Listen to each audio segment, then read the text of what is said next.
Hello everyone, मेरा नाम हिमांशु है और मैंने सीजीएसएल 2025 में ऑल इंडिया रैंक 111 स्कोर किया है। जहाँ मैं अपनी स्ट्रेटजी शेयर करने आया हूँ। तो किसी भी एग्ज़ाम में दो पहलू होते हैं। एक होता है कि आप अपना सिलेबस कंप्लीट कर लो, कॉन्सेप्ट्स रेडी रखो, फिर उसके मॉक दो, प्रैक्टिस करो। तो अगर हम एसएससी के एग्ज़ाम के देखें, एसएससी के एग्ज़ाम में 4 सब्जेक्ट्स आपके होते हैं: मैथ, रीजनिंग, इंग्लिश और जीएस। और ये लगभग सारे एसएससी के लगभग सारे एग्ज़ाम्स में सेम है। तो हमें इस तरह से मैथ करना है। ऐसा नहीं कि हमने मैथ किया तो सिर्फ सीजीएल के लिए किया, हम बाकी नहीं दे पा रहे। तो हमें इस तरह से मैथ कर लेना है कि हम उसी मैथ से सीजीएल भी टैकल कर दें, रेलवे भी टैकल कर दें, सीआईओ भी टैकल कर दें, स्टेट के एग्ज़ाम्स भी टैकल कर दें। हमें इतना लेवल बनाना है हर एक सब्जेक्ट में।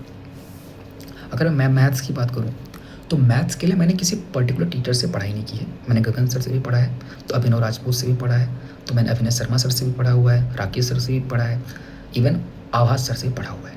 प्रैक्टिस के लिए मैंने आभास सर का सुपर 100 भी यूज़ किया हुआ है।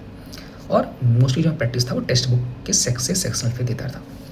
रीजनिंग के लिए भी मैंने कोई कोर्स वगैरह नहीं लिया। रीजनिंग के लिए मोस्टली मैंने यूट्यूब लेक्चर्स ही दिए थे, मैराथन देखता था और उनसे प्रैक्टिस करता था। मैराथन मैंने इवन क्लास कोचिंग सेंटर्स के भी देखे हुए हैं। मैंने बलराम सर के भी लेक्चर्स देखे हुए हैं। मैंने मैथ्स मेनिया सर के भी लेक्चर्स देखे हुए थे रीजनिंग के लिए। इसके अलावा अगर इंग्लिश की बात करें तो इंग्लिश के लिए जो मेरा बेस था वो मैंने रानी मैम के और अमन वशिष्ठ सर के जो फ्री यूट्यूब लेक्चर्स हैं यूट्यूब पे, उनसे बनाया था। और कई जो गैप्स थे मेरे प्रिपरेशन में वो मैंने तरुण ग्रोवर सर से फिल किया था। इवन वो कैब और एडीएम वन वर्ड वगैरह के लिए भी मैंने रानी मैम का समुद्र मंथन देखा था। जीएस के लिए one man army Parmar sir, मैंने परमार सर से पूरा जीएस कंप्लीट किया था। परमार सर के मेरे पास पेड नोट्स थे।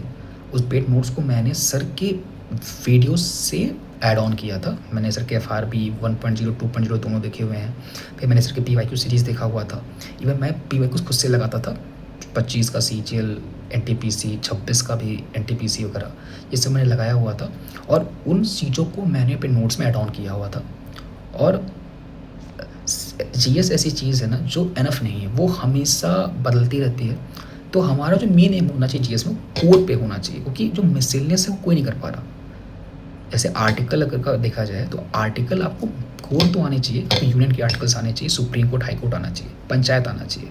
अब क्या हो रहा है कि मिसलेनियस के नाम पे ये कॉर्पोरेट सोसाइटीज़ के आर्टिकल पूछ ले रहे हैं, वो तो हम नहीं पढ़ रहे। लेकिन ये है ना कि मिसलेनियस चीज़ें जो हमेशा आएंगी और मिसलेनियस के बारे में किसी को नहीं पता है, पर जो कोर है वो हमें आना चाहिए और हमें कोर अपना रेडी रखना है जीएस में।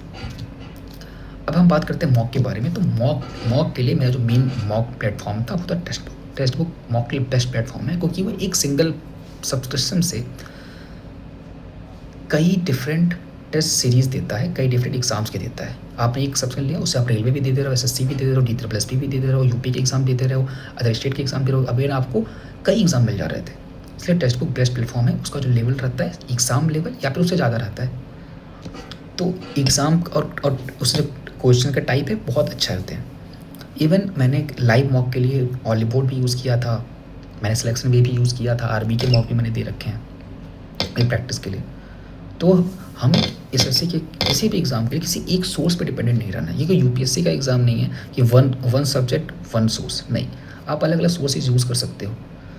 और मैंने कई डिफरेंट सोर्सेज से पढ़ाई की है। ऐसा नहीं है कि मैंने जस्ट ये ऐसा नहीं कि मेरा एक ही एग्ज़ाम दिया मैं सिलेक्शन हो गया, ऐसा भी नहीं है। मैंने कई एग्ज़ाम दिए हैं, मैं 15-20 एग्ज़ाम फेल हुआ तब जाके मेरा सिलेक्शन हो रहा है।